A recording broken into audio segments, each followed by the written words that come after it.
Gasperini's Roma end the streak. What streak are you talking about? FC Midtjylland are the only team in the Europa League that were unbeaten going into this game week. Yeah, it caught me by surprise as well. Roma end the streak, and I was sat watching that game and I was thinking, this is the team that's unbeaten? This is the team that sits top of the Europa League? Midtjylland did not look good in the slightest. They did not look good in the slightest, and I genuinely feel like there was a period in the second half where Roma, like, they took their foot off the gas. I feel like if they kept pumping them, it probably could have been 2, 3, 4. But Roma win. They go to 12th in the Europa League. Let's just say the Europa League journey, it's been relatively easy for Gasperini and the players. He's using it as an opportunity to, like, chop and change, rotate, integrate some players into the mix. But before we get into the goals, before we get into the performance, before I explain to you guys how Roma ended the streak, I just have a question and I want you guys to answer in the comments. Who was your man of the match? I want to see if me and you think the same. As they say, great minds think alike. Who was your man of the match? I want to see if you go for, like, the goal scorers, the players that have the most impact, the players that impress you the most aesthetically. Who was your man of the match? Because I think if any of you guys have to say man of the match is me, you know ball. YKB, you know ball. Anyways, talking about the game, I think in the first half, Roma were all over them. They scored a goal out of nothing. Like, aynaoui, great finish. I'm going to be real. Like, I always put my hand up and say I had no idea who the kid was when Roma signed him in the summer. But the fact that he came for a lot of money, the fact that he was still very highly rated in Liga 1, it told me Roma were heading in the right direction. And I feel like this kid, the more he's playing, the more he's growing. But at the same time, the more Gasperini is beginning to, like, sprinkle some salt on him and develop him. Like, you look at the goal. By the way, guys, this is a ridiculous goal. Like, this is not a goal that you teach on the training field. This isn't Gasperini telling Selic, you go on the right-hand side and then you put a cross in and then you make a darting run into the box and you take it first time on the volley into the side netting, opposite keeper's end. No, this is just all improvisation. This is improvisation. You don't teach this stuff. Only the best of players can do it. And I feel like looking at him, like aynaoui, like, I feel like he had a great game on the weekend against Cremonese. He's had a great game today. I wouldn't be surprised if he has a great game and probably Roma's biggest game of the season against Napoli this weekend.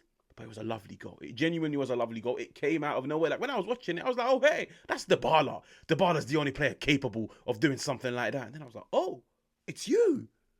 Lovely goal. I'm going to be real. It was a lovely goal. Lovely team goal. You could see, like, these Roma players on the Gasperini, like, they're more than happy to overload the box. They're more than happy to step into opposition territory. They're more than happy to, like, express themselves. Freedom of expression, where if they want to shoot from outside the box, they can go for it. If they want to play give and go, because I feel like in some moments today, Pellegrini, Dybala and Soulé were linking up so nicely. Like, even though, like, I do have my reservations over that trio, because I feel like sometimes against certain teams, against certain opposition, against a physical backline, Roma need that, like, focal point, and that's where I look at Dybala, I look at Pellegrini, I look at Soulé, and I say, all of you guys are, like, technically gifted. All of you guys want the ball to feet. All of you guys want to give and go, but no one out of you three wants to, like, back into a defender, occupy centre half. And I feel like in some periods this season, it has, like, held Roma back. But I feel like today against Midtjylland, those three worked really, really, really well. They had a few nice openings, a few nice opportunities.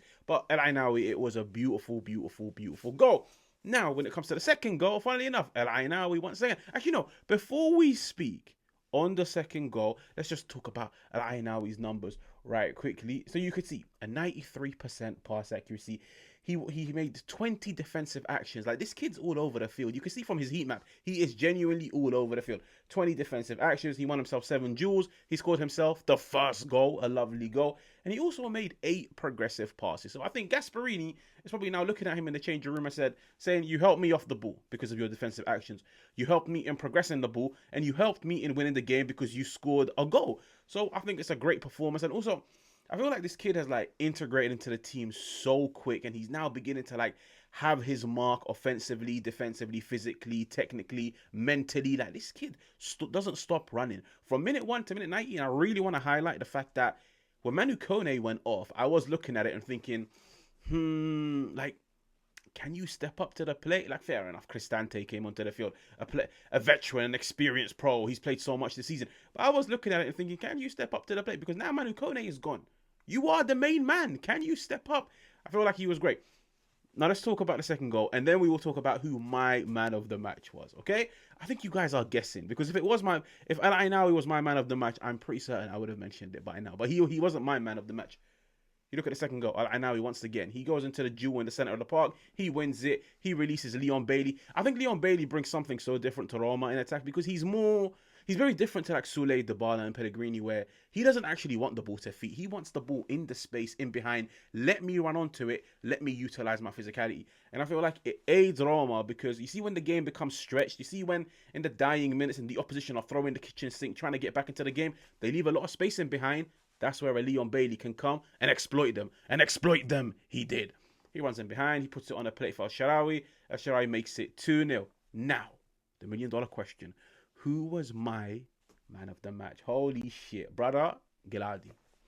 I think this dude was amazing. Like, you guys do not understand.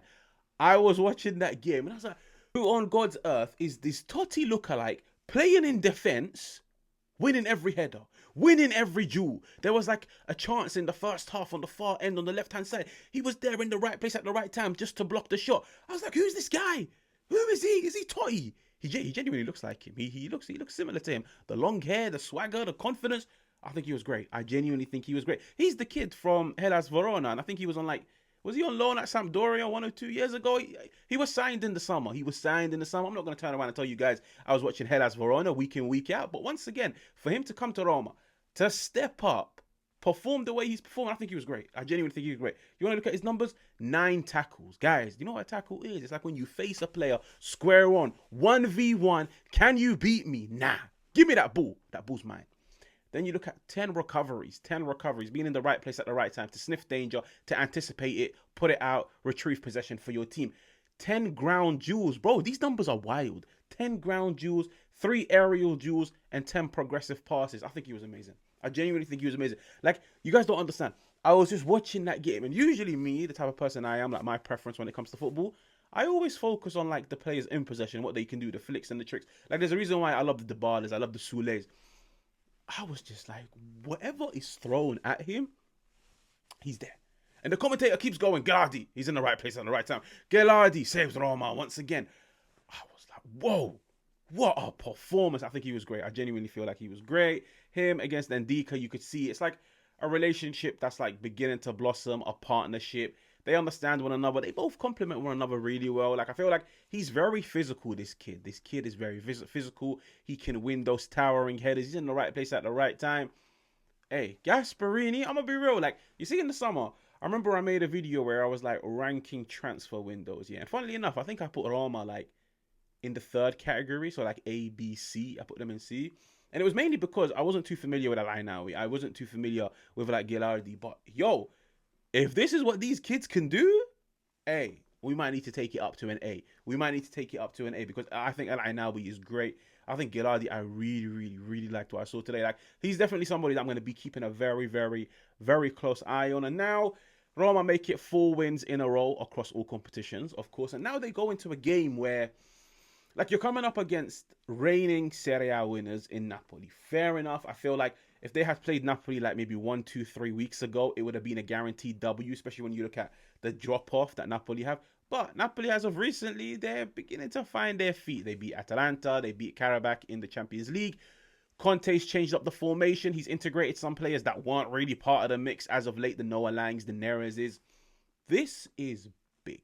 Like, trust me, this is big. Because I feel like everybody that's got their eyes on the same prize as Roma is looking at them and thinking, Napoli, you will drop points. We're not saying you will lose, but you will drop points.